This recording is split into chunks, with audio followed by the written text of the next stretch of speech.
Assalamualaikum warahmatullahi wabarakatuh.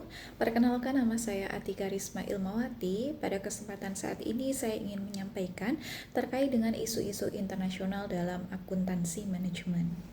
Nah, di sini pembahasan isu-isu internasional dalam akuntansi manajemen antara lain terkait dengan MNC, pertukaran mata uang asing, hedging, desentralisasi di MNC, pengukuran kinerja di MNC, transfer pricing di MNC, dan juga etika dalam lingkungan bisnis internasional. Nah, latar belakang terkait dengan jenis informasi keuangan yang dihasilkan oleh akuntansi manajemen dan digunakan oleh pemakai intern organisasi akuntansi manajemen di seluruh dunia adalah jenis informasi kuantitatif yang diukur dalam bentuk uang dan digunakan untuk membantu manajemen dalam menjalankan bisnis. Untuk menjalankan bisnis di seluruh dunia, maka manajemen harus mengubah cara mereka melihat dunia. Bisnis lokal dan internasional memiliki banyak hal yang sama. Namun, terdapat sejumlah perbedaan. Perusahaan yang beroperasi di luar negeri menemukan bahwa standar bisnis yang berlaku di negara asalnya tidak berlaku di negara lain. Dunia bisnis memiliki banyak budaya, hukum, ekonomi, politik yang berbeda. Memberikan informasi yang relevan kepada pihak manajemen adalah salah satu tanggung jawab dalam akuntansi manajemen. Akuntansi manajemen mengajarkan keterampilan keuangan dan juga bisnis. Banyak perbedaan ini terkait dengan lingkungan bisnis ataupun budaya, hukum, politik, dan ekonomi dari masing-masing negara. Nah, dunia bisnis menginginkan akuntan manajemen yang memiliki keahlian keuangan dan juga bisnis. Akuntansi manajemen perusahaan internasional menjadi lebih sulit karena perubahan lingkungan yang tidak terduga dan sifat bisnis global yang terus berubah. Pemasaran, manajemen, ekonomi, politik, dan teknologi sistem informasi adalah masalah bisnis yang harus selalu diketahui oleh akuntan manajemen. Selain itu, akuntan manajemen harus memiliki pemahaman yang baik terkait dengan peraturan akuntansi keuangan di negara tempat mereka beroperasi. Selanjutnya, akuntansi manajemen berperan memberikan informasi yang akurat kepada manajemen terkait dengan keragaman area bisnis, pemasaran kondisi ekonomi, politik, pajak, serta menyajikan informasi keuangan sesuai dengan standar akuntansi yang sesuai dengan negara tempat perusahaan beroperasi. Kemudian, akuntansi manajemen menghadapi tantangan karena kondisi dan lingkungan bisnis yang berbeda. Selanjutnya adalah multinational company. Nah, multinational company ini merupakan perusahaan yang beroperasi lebih dari satu negara.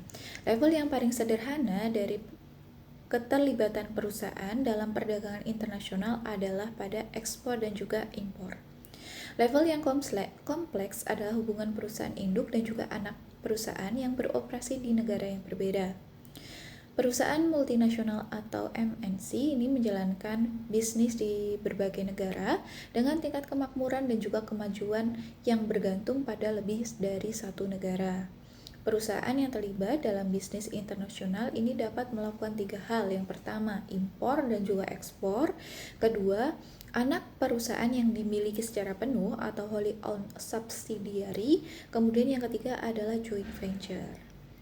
Nah, terkait dengan impor dan juga ekspor, yaitu membawa barang dari suatu negara ke negara lain, sedangkan ekspor adalah pengiriman barang dari suatu negara ke negara lain. Nah, menjual atau membeli barang di dalam negeri ini tidak semudah impor dan juga ekspor. Impor dan impor harus memenuhi berbagai peraturan selain sistem tarif internasional yang berbeda. Untuk memastikan sistem pengendalian internal ini berjalan dengan baik dan juga pencatatan akuntansi dilakukan secara benar, maka akuntan manajemen harus memahami peraturan dan juga kebiasaan yang berlaku. Impor misalnya, suatu perusahaan ini kan bisa mengimpor bahan-bahan baku yang digunakan dalam produksi. Transaksi ini tampak sama dengan pembelian bahan-bahan baku dari pemasok lokal, tetapi tarif impor ini justru menambah kompleksitas dan juga biaya. Dalam akuntansi untuk bahan baku, freight in ongkos atau angkut masuk termasuk biaya bahan. Nah, suatu komponen yang ada di dalam impor mungkin dikenai tarif bea di samping bea freight in. Tarif itu adalah sebuah pajak atas impor yang dipungut oleh pemerintah federal Amerika Serikat. Pajak ini juga merupakan biaya bahan. Tarif merupakan pungutan yang dibebankan untuk semua barang-barang yang melewati batas negara, baik untuk barang yang masuk maupun barang yang keluar. Sedangkan ekspor, di sini ekspor biasanya lebih kompleks daripada penjualan barang di dalam negeri. Negara-negara asing memiliki beragam peraturan impor ataupun ekspor. Pekerjaan untuk menyesuaikan dengan peraturan dan prosedur asing biasanya dibebankan pada kantor pengawas karena pemenuhan ketentuan pajak ini merupakan fungsi akuntansi. Cara lain adalah perusahaan di Amerika dapat memilih bekerja dengan distributor berpengalaman yang mengenal kompleksitas hukum di negara lain. Pada beberapa kasus lain, distributor adalah perusahaan yang terpisah. Fakta perdagangan antara berbagai negara ini mempengaruhi besarnya tarif yang dibebankan. Misalnya, NAFTA, North American Free Trade Agreement.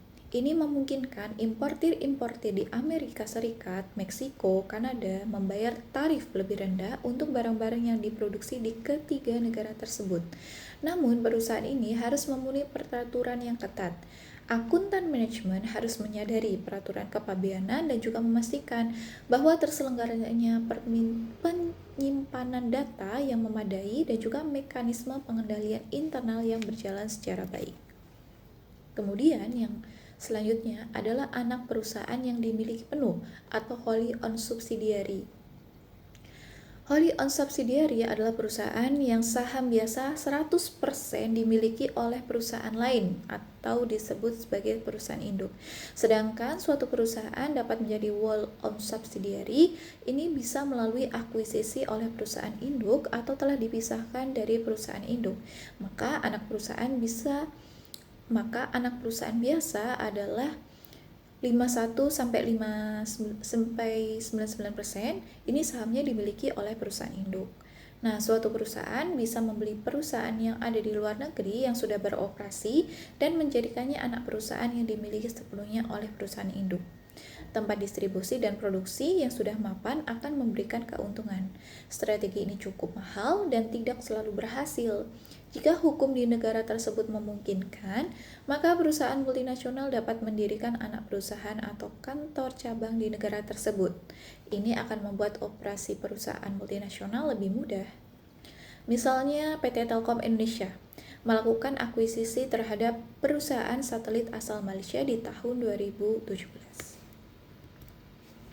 Selanjutnya adalah joint venture.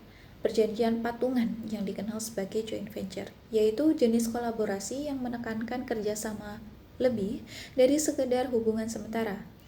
Ketika dua orang atau lebih, baik individu maupun perusahaan, ini memutuskan untuk bekerja sama untuk suatu tujuan dan mendirikan perusahaan baru yang sahamnya dimiliki bersama atau disebut perusahaan patungan.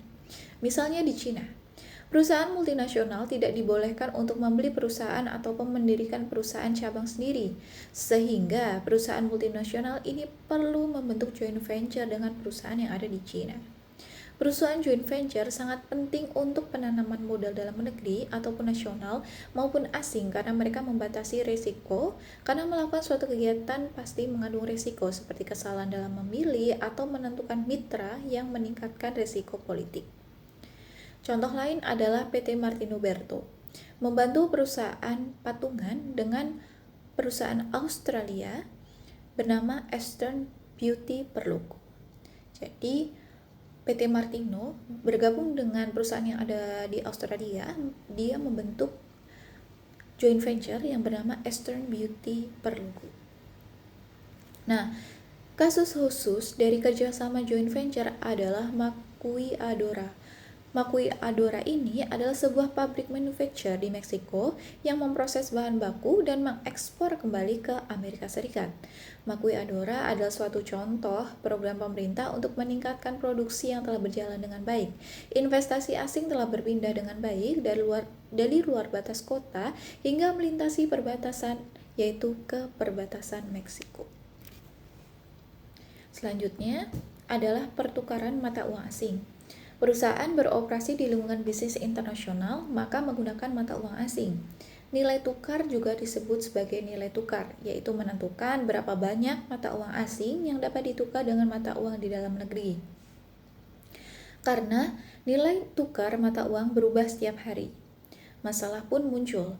Akuntansi manajemen sangat penting dalam manajemen risiko mata uang atau currency risk management karena mereka membantu mengelola risiko transaksi, ekonomi, maupun risiko transaksi yang disebabkan oleh perubahan nilai mata uang. Apa yang disebut risiko translasi? Yaitu tingkat di mana perubahan nilai tukar mata uang ini mempengaruhi laporan keuangan perusahaan. Kemudian risiko ekonomi, yaitu kemungkinan bahwa perubahan nilai tukar mata uang akan mempengaruhi arus kas saat ini. Risiko transaksi, yaitu perubahan nilai tukar mata uang akan mempengaruhi transaksi kas. Nah, perusahaan yang beroperasi di lebih dari satu negara menghadapi permasalahan yang berkaitan dengan nilai tukar. Nilai tukar yang fluktuatif akan menimbulkan risiko tersendiri bagi suatu perusahaan. Akuntan manajemen berusaha untuk bertugas menilai risiko tersebut dan meminimalkan tingkat risiko terkait dengan perubahan nilai mata uang. Kemudian dalam risiko transaksi yang tadi saya sebutkan, ini kemungkinan transaksi kas di periode mendatang bisa berdampak oleh perubahan nilai tukar mata asing. Nah, risiko tersebut ini bisa dikendalikan dengan melakukan hedging. Nanti akan saya bahas selanjutnya. Nah, terkait dengan dampak perubahan nilai tukar terhadap pembelian bahan baku, contohnya adalah PT Jellyfish ini melakukan eksportir seafood untuk pangsa pasar Korea. Nature Co. Ltd. adalah perusahaan kosmetik yang mengimpor seafood dari PT Jellyfish sebagai bahan baku kosmetiknya. Pesanan sebanyak 5 ton seafood dengan harga per ton ini adalah 1 juta. Kedua pihak sepakat menggunakan won sebagai mata uang transaksi. Kurs won per 21 Januari 2021 adalah 0,078 rupiah. Lalu, Nature Ltd. akan membayar di tanggal 30 Maret 2021 dengan kurs won di tanggal 30 Maret adalah 0,09 rupiah. Jadi ada selisih. Diketahui di 30 Maret 2021 nilai rupiah adalah 0,09 dikali nilai transaksi adalah 5 juta. Kemudian saat di won kan menjadi 450 won. Saat dikonversi tanggal 30 Maret 2021 nilainya adalah 390.000 Korean won dibagi 0,09 sehingga jumlahnya adalah 4,33333 rupiah. Nilai penjualan di 21 Januari adalah 5 juta. Sedangkan pembayaran 30 Maret 2021 adalah 4,33333 juta. Maka terjadi selisih kurs sebesar 666,667 rupiah, seperti itu. Nah, untuk menanggulangi kerugian tersebut, maka ada yang namanya hedging. Hedging adalah salah satu cara untuk melindungi pertukaran mata uang asing dari keuntungan maupun kerugian, yaitu dengan lindung nilai atau hedging. Biasanya dilakukan dengan kontrak pertukaran jangka pendek yang meminta pembeli untuk menukarkan sejumlah tertentu mata uang pada nilai tukar tertentu, juga dikenal sebagai forward trade. Pada tanggal tertentu di masa mendatang, tentu saja hedging juga dapat dilakukan dengan menyepakati pertukaran mata uang dengan mata uang asing lain. Perusahaan punya kesempatan yang sama untuk memberikan jaminan atas semua atau sebagian dari transaksi tersebut. PT Jellyfish menetapkan kontrak penjualan dengan Nature Co. Ltd. pada tingkat nilai tukar Korean won 0,08 per 1 rupiah. Nah, di sini terlihat bahwa nilai jual pada awal tahun adalah 5 juta. Kemudian di Korea won kan dengan kurs 0,078 adalah 390 won. Kemudian sudah ada forward rate 0,08 sehingga nilainya menjadi 400.000 Korean won. Kemudian untuk kurs di 30 Maret adalah 450.000 won. Nah, nilai penjualan di awal tahun tadi adalah 5 juta. Saat menggunakan nilai lindung tadi, maka penerimaan kas yaitu 390 won tadi saat dikonversi dibagi dengan 0,08 nilai yang sudah disepakati tadi nilai tukarnya, sehingga nilainya adalah 4,875 rupiah. Di sini ada biaya premium sebesar 125.000 rupiah. Jadi ya, kalaupun ada selisih, tidak sebesar selisih yang pada soal sebelumnya, yaitu selisihnya sangat tinggi sekali jika tidak menggunakan nilai lindung atau hedging seperti itu. Nah, hedging ini bisa digunakan untuk mengelola risiko ekonomi. Risiko ekonomi ini bisa mempengaruhi kemampuan perusahaan untuk bersaing dengan perusahaan lain. Bahkan jika perusahaan ini tidak pernah berpartisipasi secara langsung dalam perdagangan internasional. Mereka yang bertanggung jawab atas pengelolaan keuangan dan komunikasi perusahaan harus memiliki pemahaman tentang posisi perusahaan dalam ekonomi dunia. Misalnya, saat membuat anggaran penjualan, Anda harus mempertimbangkan kekuatan dan juga kelemahan mata uang suatu negara. Selanjutnya, kita bahas tentang desentralisasi di MNC. Nah, apa sih manfaat dari desentralisasi? Nah, di sini informasi yang lebih baik pada tingkat lokal maupun meningkatkan kualitas keputusan. Selanjutnya, manajer lokal di perusahaan multinasional dapat membuat keputusan secara lebih cepat. Lalu, mengurangi masalah sosial, hukum, bahasa, memotivasi dan melatih manajer lokal untuk membuat keputusan operasional sehari-hari sehingga manajemen puncak dapat fokus pada masalah strategis.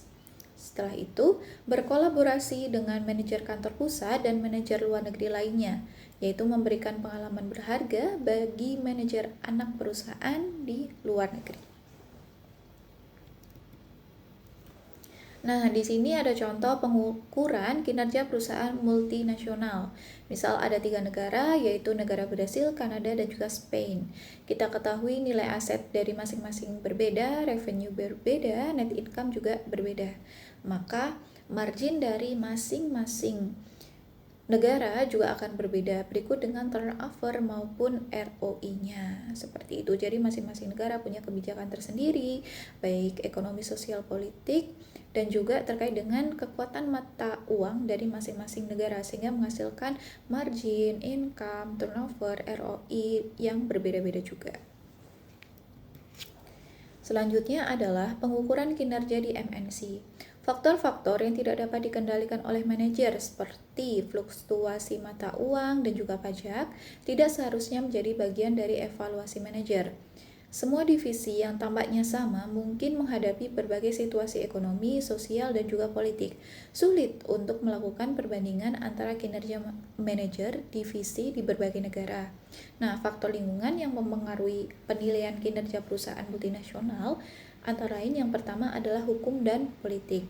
Di sini mencakup kualitas, efisiensi, efektivitas sistem hukum, pengaruh kebijakan pertahanan, pengaruh kebijakan asing, kesadaran politik, dan kontrol pemerintah terhadap bisnis. 2. Ekonomi, yaitu mencakup sistem perbankan sentral, stabilitas ekonomi, keberadaan pasar modal, dan batasan mata uang. Kemudian ketiga adalah sosial, yaitu mencakup sikap sosial terhadap industri dan bisnis, sikap kultural terhadap kekuasaan dan subordinasi, sikap kultural terhadap produktivitas dan etika kerja, sikap sosial terhadap keuntungan material dan keragaman budaya dan juga ras. Terkait dengan pendidikan, yaitu mencakup kualitas, efisiensi, efektivitas sistem hukum, pengaruh kebijakan pertahanan, pengaruh kebijakan asing, kesadaran politik, dan kontrol pemerintah terhadap bisnis. Selanjutnya, kita akan bahas terkait dengan transfer pricing di MNC. Untuk perusahaan multinasional, transfer pricing harus memenuhi 2 tujuan, evaluasi kinerja dan penentuan optimal atas pajak penghasilan. Jika harga transfer di MNC ini ditetapkan oleh perusahaan induk, manajer tidak dapat lagi mengontrolnya. Akibatnya, penggunaan ROI dan EVA sebagai indikator kinerja keuangan tidak lagi relevan, mengingat bahwa tarif pajak masing-masing negara ini berbeda. Perusahaan multinasional menggunakan transfer pricing untuk memindahkan biaya ke negara dan juga tarif pajak yang tinggi dengan pendapatan ke negara dengan tarif pajak yang rendah.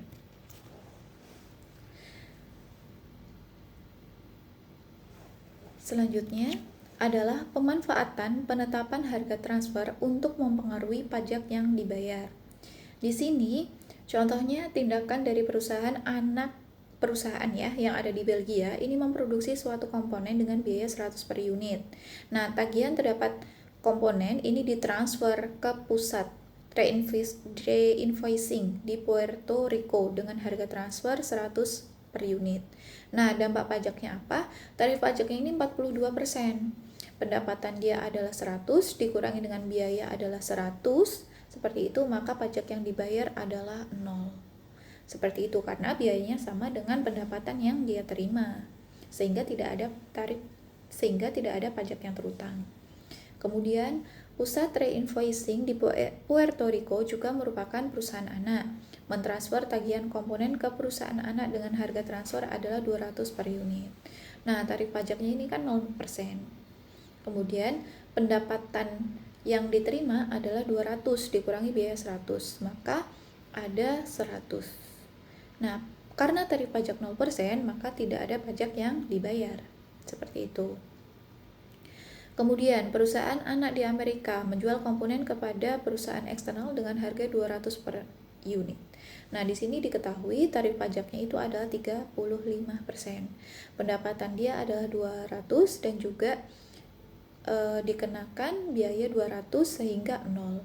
Nah, pajak yang dibayar adalah 0 sehingga bisa perusahaan ini memanfaatkan celah pajak yaitu dengan transfer pricing seperti itu. Nah, akhir-akhir ini IRS telah menyetujui penerbitan perjanjian penetapan harga di muka atau Advance Pricing Agreement (APAS) untuk memudahkan perusahaan yang membayar pajak dalam penentuan apakah suatu harga transfer yang diusulkan disetujui IRS saat pengajuan pajak di muka. APA merupakan perjanjian antara IRS dan wajib pajak mengenai metode penetapan harga yang diaplikasikan dalam suatu transaksi internasional. Perjanjian ini meliputi transfer aktiva tidak berwujud, penjualan properti, provisi jasa, dan juga pos lain. IRS membatasi campur tangan lebih jauh terhadap berbagai transaksi yang terjadi antara perusahaan yang ada di Amerika Serikat dan divisi-divisi di negara lain seperti Australia, Kanada, Jepang, maupun Inggris. Penetapan harga yang wajar adalah hal yang sulit. Situasi penetapan harga transfer yang sedang dihadapi perusahaan ini tidak cocok dengan satupun dari ketiga metode harga di atas.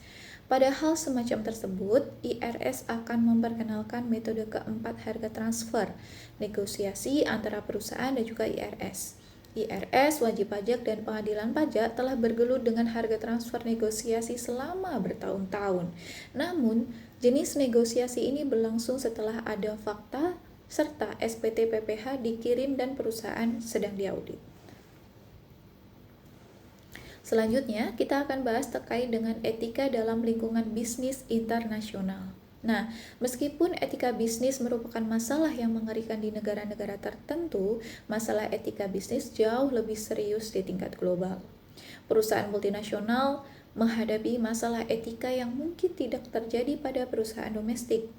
Setiap negara memiliki kebiasaan dan hukum bisnisnya sendiri. Perusahaan harus mempertimbangkan apakah kebiasaan bisnis tertentu ini merupakan pelanggaran kode etik bisnis atau hanya cara yang berbeda untuk menjalankan bisnis. Untuk keamanan berbagai kontrak dan untuk kepercayaan dalam urusan etika, sistem dasar yang solid sangat penting. Meskipun etika bisnis merupakan masalah yang mengerikan di negara-negara tertentu, masalah etika bisnis jauh lebih serius di tingkat global. Perusahaan multinasional menghadapi berbagai masalah etika yang mungkin tidak terjadi pada perusahaan domestik. Setiap negara memiliki kebiasaan dan hukum bisnisnya sendiri.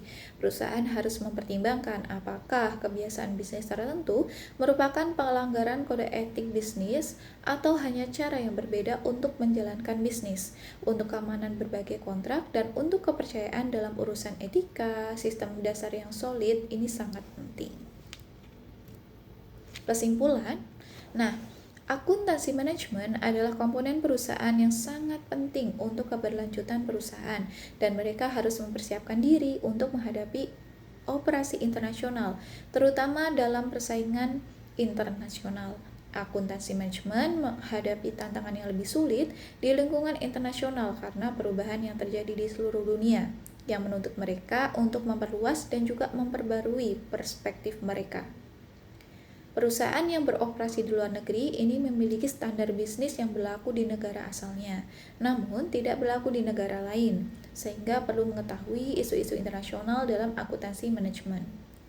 Pada dunia bisnis, banyak perbedaan terkait dengan lingkungan bisnis atau budaya, hukum, politik, dan ekonomi dari masing-masing negara.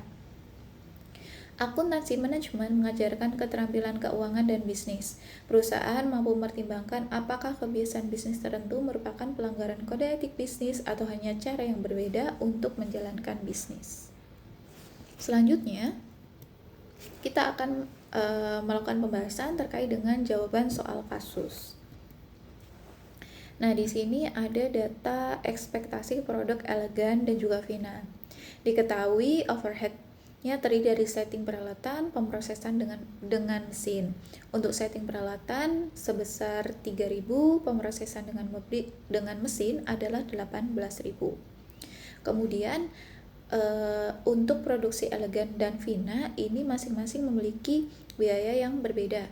Ada direct labor, direct material, unit, setup hour, dan juga machine hour, seperti itu. Di direct labor, elegan ini membutuhkan cost 9.000, sedangkan di fina membutuhkan 3.000. Untuk direct material elegan adalah 3.000 dan direct material fina adalah 3.000. Unit yang dihasilkan oleh elegan adalah 3.000, sedangkan fina adalah 3.000. Setup hour elegan adalah 100, sedangkan fina ada juga 100. Sedangkan machine hours elegan 500, fina adalah 4.500, seperti itu. Nah, alokasikan cost overhead pada produk dengan rate berdasarkan direct labor cost. Hitung total cost per unit. Nah, pertama kita akan mengalokasikan overhead berdasarkan biaya tenaga kerja langsung. Di sini total direct labor cost adalah dari fina dan juga elegan adalah 9.000 ditambah 3.000 sehingga hasilnya adalah 12.000. Nah, tarif overhead berdasarkan direct labor cost yaitu antara setting peralatan dan pemrosesan dengan mesin, ini kita bagi dengan total biaya tenaga kerja. Kita ketahui tadi setting peralatan dan pemrosesan dengan mesin adalah 3.000 dan juga 18.000. Lalu kita jumlahkan dan kita bagi dengan total direct labor cost yaitu 12.000. Sehingga ditemukan 1,75 per direct labor cost. Nah, selanjutnya kita akan melakukan alokasi overhead untuk masing-masing produk. Sudah diketahui untuk tarif overhead berdasarkan direct labor cost untuk elegan dan juga fina adalah 1,75. Langsung kita kalikan saja. Elegan ada tadi 9.000 dikali 175 sehingga hasilnya adalah 15.750, sedangkan fina sebesar 3.000 dikali 1,75 sehingga hasilnya adalah 5.250. Nah, untuk total cost masing-masing produk adalah sebagai berikut. Ada yang namanya direct labor, direct material, dan biaya overhead. Di sini direct labor ada 9.000, direct material 3.000, dan juga overhead adalah 15.750 sehingga hasilnya adalah 27.750. Untuk yang elegan. Bagaimana dengan fina? Untuk fina, direct labor-nya adalah 3.000, direct materialnya 3.000, dan biaya overhead adalah 5.250. Sehingga untuk cost fina adalah 11.250.